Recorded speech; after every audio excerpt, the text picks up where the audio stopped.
Selamat pagi kelas. Untuk hari ini kita akan masuk bab yang baru iaitu bab 8 dengan tajuk garis dan sudut. Jadi basically untuk bab ini kita akan main dengan garis dan sudut sahaja. Jadi cikgu mula. Okey, untuk garis, cikgu rasa semua murid sudah tahu kan apa yang dimaksudkan dengan garis. Okey, cikgu bagi contoh di sini. So contoh, okey, ini merupakan satu garis lurus. AB, cikgu label AB. So ini satu garis lurus AB. Okey, contoh lagi. So cikgu ada lagi satu garis di sini. Okay, sorry ya. Okey, cikgu ada lagi satu garis di sini. So cikgu label ini garis lurus CD. Okey, so ini garis AB, ini garis CD. Okey, so garis tak ada masalah. So macam mana dengan sudut? Apa yang dimaksudkan dengan sudut ini? Okey, so cikgu bagi contoh. So kita ada garis yang pertama ini. Okey, dan kita ada lagi satu garis yang kedua. Okey, so cikgu label di sini. Contohnya ini merupakan garis A, B. Manakala ini merupakan garis A, C. Okey, so kita ada luang di antara garis AB dengan garis AC ini. So yang ini luang di sini kita panggil sudut. So ini kita panggil sudut. Okey, untuk sudut dia ada simbol dia yang sendiri. Simbol dia sendiri. So simbol untuk sudut macam mana kita tulis? Kita akan tulis macam ini simbol. Okey, so simbol untuk sudut macam ini. Okey.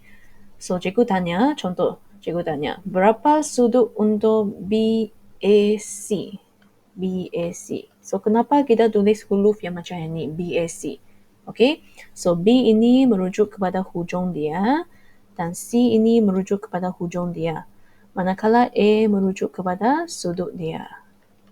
Okay, ini adalah hujung. Ini pun hujung. Okey, contoh di sini. Contoh, sudut untuk A ini ialah 36 darjah. Contoh saja.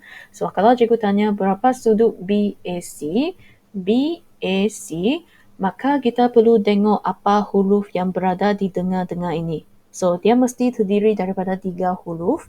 Yang di tengah-tengah ini merujuk kepada sudut di mana kita tengok. So, BAC, so kita tengok A. Okey, A berapa darjah? 36 darjah. Okey. Jadi darjah ini merupakan unit untuk sudut. Okey, unit jangan lupa 36 darjah. Okey. So maksudnya sudut BAC, okey, kita akan rujuk kepada yang tengah-tengah ini sajalah. Maksudnya yang hujung dia B dan C sebenarnya kita boleh terbalik saja. Maksudnya sudut BAC sebenarnya dia adalah sama dengan sudut CAB. So masuk urutan di sini tidak penting lah, B dan C. Kalau C mau di depan boleh, B di belakang pun boleh. Asalkan yang tengah-tengah ini ialah A. A maksudnya merujuk kepada sudut yang kita tengok lah. Okey, dia merujuk kepada sudut yang kita tengok, iaitu sini A. Okey, B, A, C berapa? 36 darjah. C, A, B berapa? Masih sama, 36 darjah. Okey. Jadi sekarang kita pergi tengok beberapa sifat untuk sudut. Untuk sudut.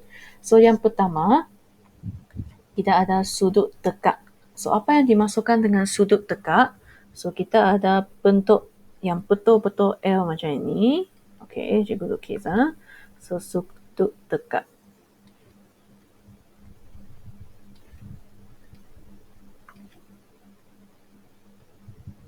Okey, yang bentuk L macam ini.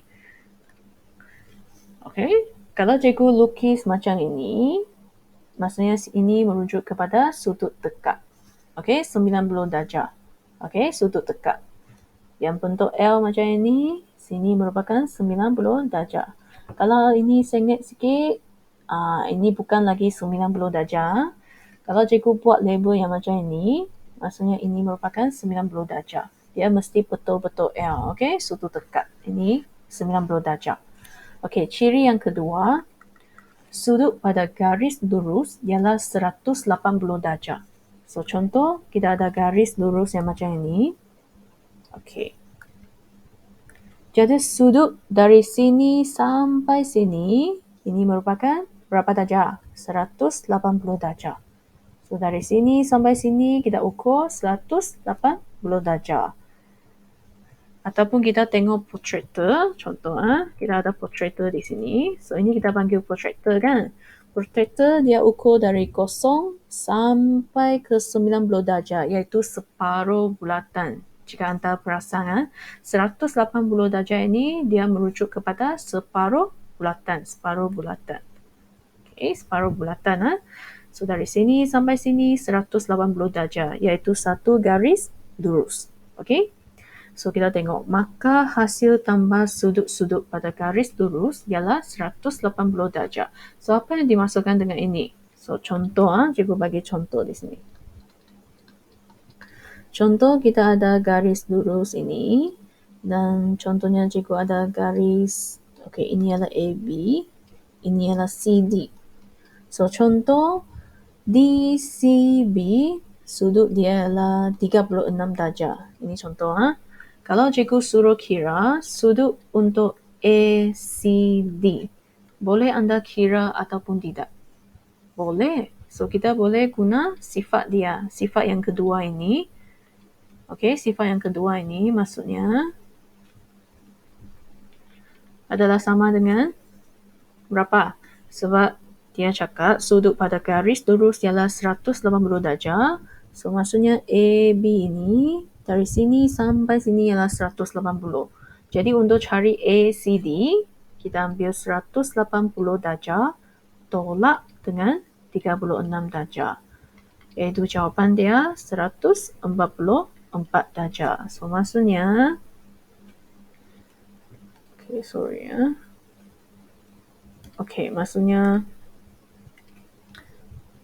ACD ini merupakan 144 darjah. Sebab garis lurus, dia mesti jumlah dia 180 darjah. Dari sini sampai sini, 180 darjah.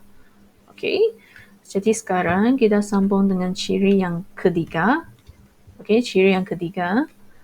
So, ini merupakan ciri yang ketiga. Sifat yang ketiga, sudut putaran lengkap ialah 360 darjah. Okey, so kita tengok yang tadi. Yang tadi ialah separuh bulatan kan? Separuh bulatan.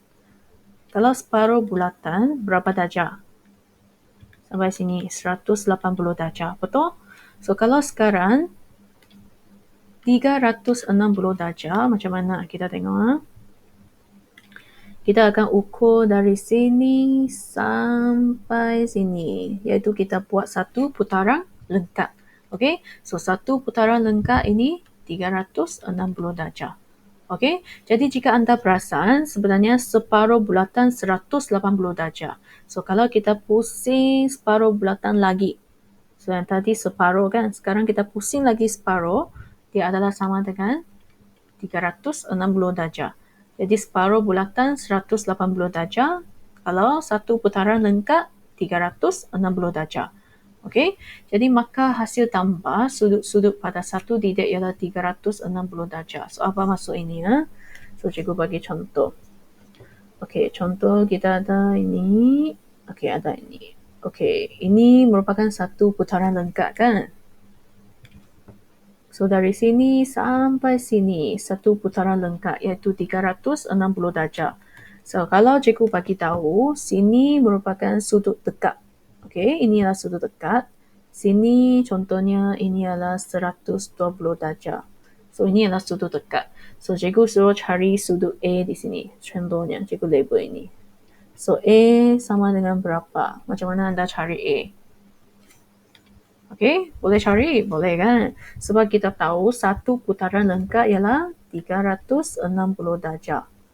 Okey, seterusnya kita tengok ini ialah sudut dekat, maksudnya ini ialah 90 darjah. Yang ini sudah diberi iaitu 120 darjah. So, kita hanya cari A saja kan? Macam mana cari A? Kita ambil 360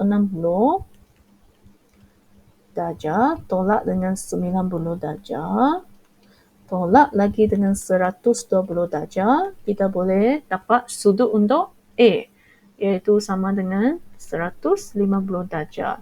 So, maksudnya A di sini ialah 150 darjah. So, itulah kita tengok sifat. Kita guna sifat yang ketiga. Satu putaran lengkap mempunyai sudut 360 darjah. Okey, seterusnya kita tengok sifat yang terakhir ini. Sudut refleks. So, apa yang dimaksudkan dengan sudut refleks? Dia adalah sudut dengan saiz lebih daripada 180. Okey. Tapi kurang daripada 360. So, cikgu bagi contoh di sini lah. Okey, contoh dari sini sampai sini. So, kita tengok.